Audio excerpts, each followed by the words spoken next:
Assalamualaikum warahmatullahi wabarakatuh. Halo anak-anak kelas 5, bagaimana kabarnya hari ini? Ya, insya Allah kita senantiasa dalam keadaan sehat walafiat. Nah, anak-anak masih semangat dalam pembelajaran jarak jauhnya? Ya, insya Allah kalian tetap semangat. Nah, anak-anak, hari ini bertemu lagi dengan Ibu Linda ya. Untuk hari ini kita akan belajar tentang tema 3, subtema 2 dan pembelajaran 3 dan 4. Nah, anak-anak, setiap kegiatan yang akan kita lakukan, alangkah baiknya akan kita awali dengan berdoa dulu. Mari kita berdoa bersama. Berdoa Ibu pimpin dari sini ya, anak-anak. Ya, berdoa dimulai.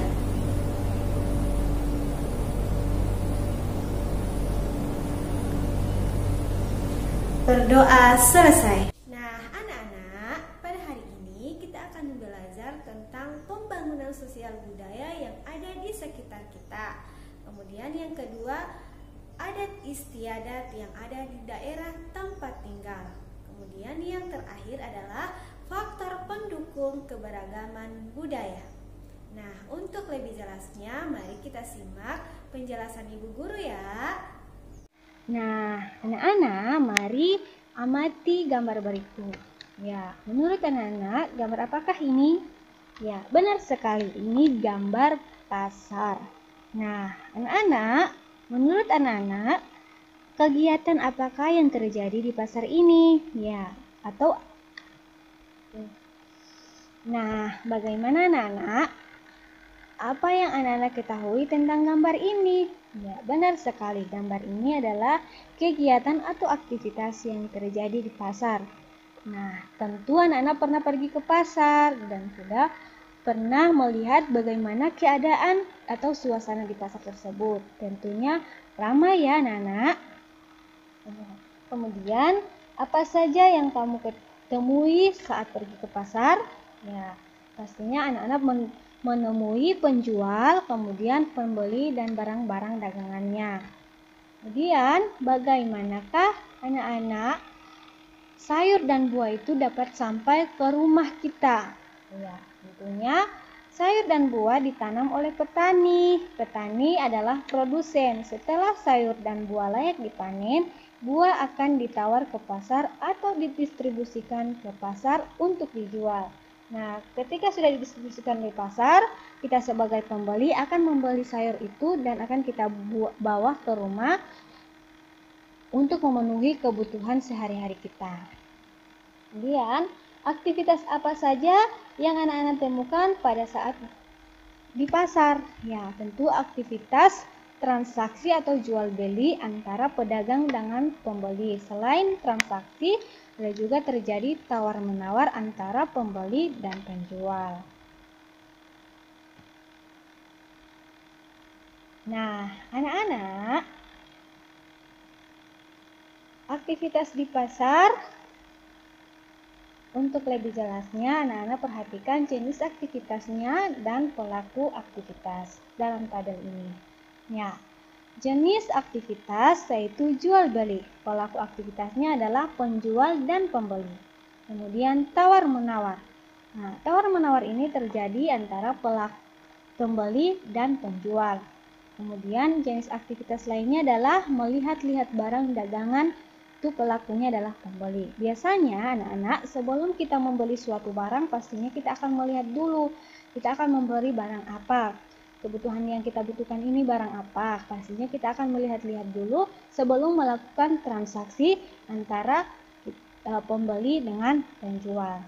Nah, anak-anak perlu anak ketahui bahwa semua aktivitas yang menggabungkan aspek sosial dan ekonomi yang dimaksud untuk meningkatkan taraf hidup atau kesejahteraan sosial itu disebut dengan pembangunan sosial. Nah, anak-anak, untuk lebih jelasnya, simak penjelasan Ibu tentang bagaimanakah pembangunan sosial itu. Ya.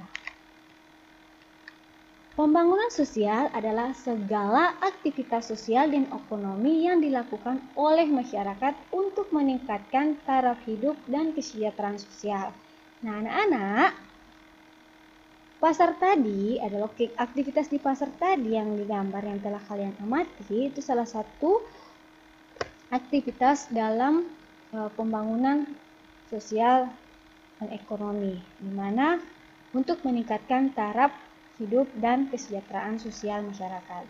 Nah, selain itu, untuk memenuhi kebutuhan material, pembangunan sosial juga bermanfaat untuk memenuhi kebutuhan spiritual, sehingga masyarakat dapat mengembangkan bakat dan karakternya. Nah, anak-anak, apakah tujuan pembangunan sosial itu ya?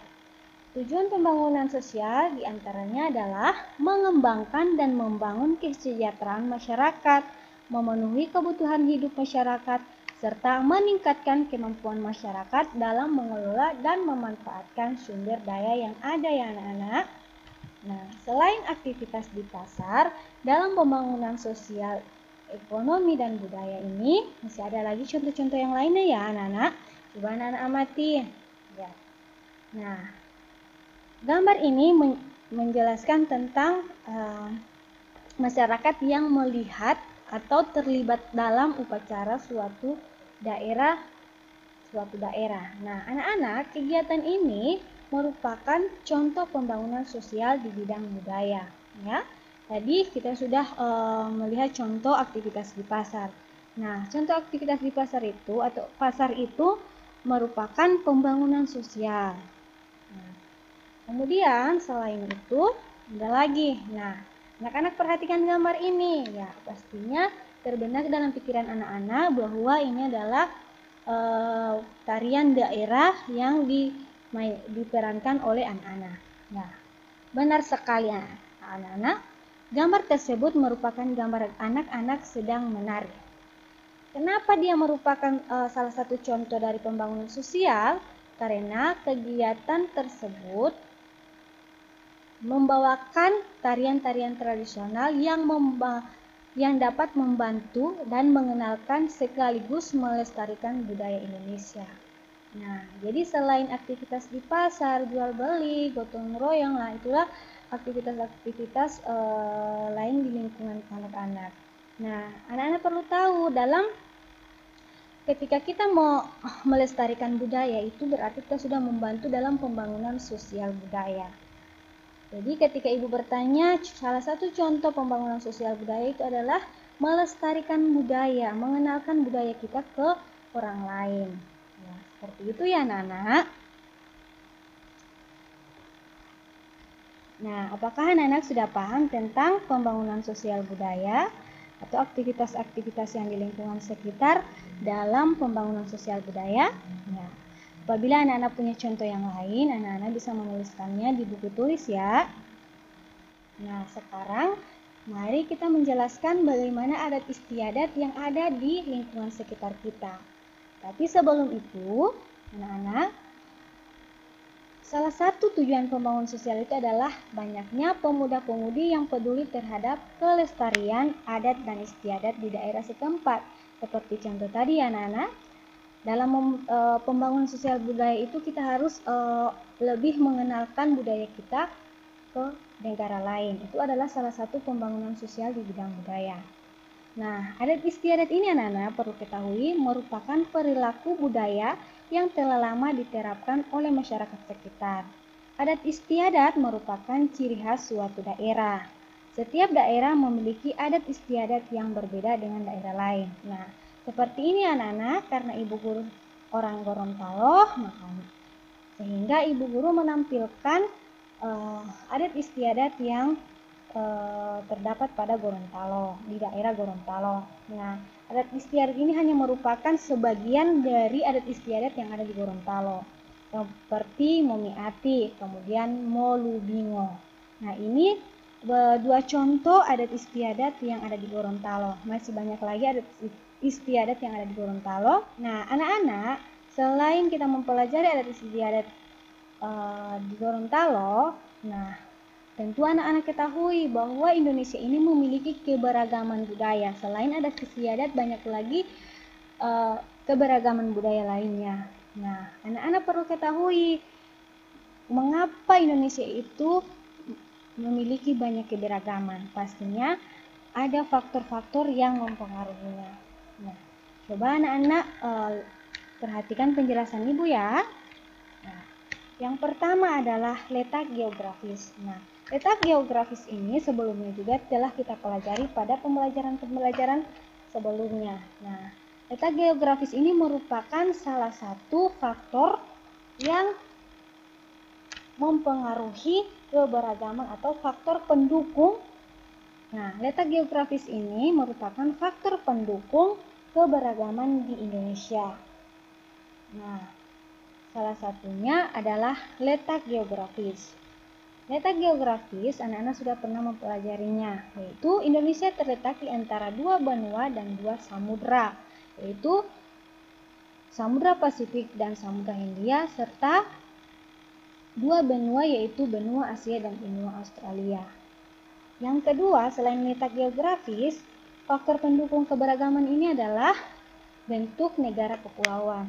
Tentu anak-anak ketahui bahwa negara Indonesia ini disebut negara maritim dan negara kepulauan.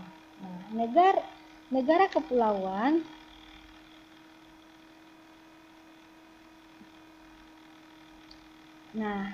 bentuk negara kepulauan ini anak-anak pastinya sudah mengetahuinya, bagaimana Indonesia memiliki ribuan pulau yang terpisah satu sama lain sehingga masyarakat membentuk kebudayaan masing-masing.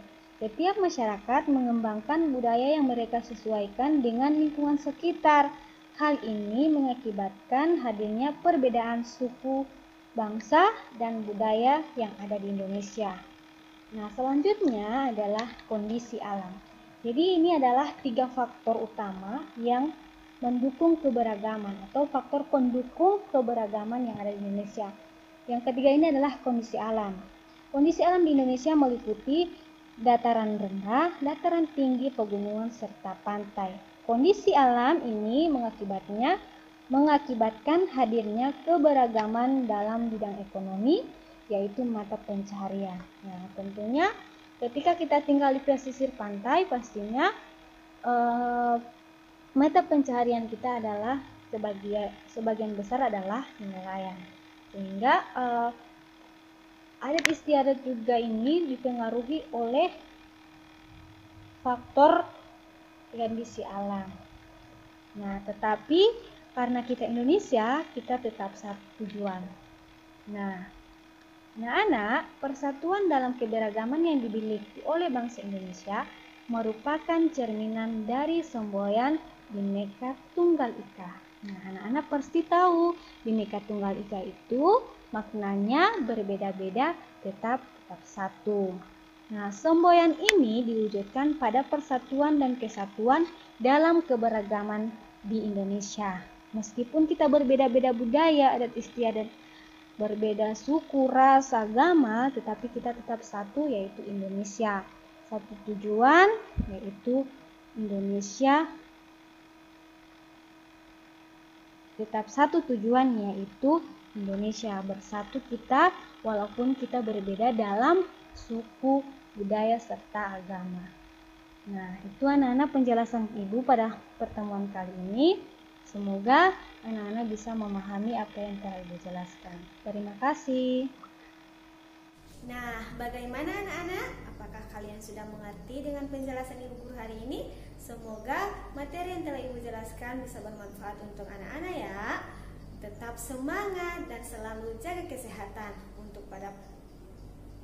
Untuk pertemuan kali ini cukup sampai di sini dulu. Insya Allah kita bisa bertemu pada pembelajaran selanjutnya. Terima kasih, sampai jumpa. Wassalamualaikum warahmatullahi wabarakatuh.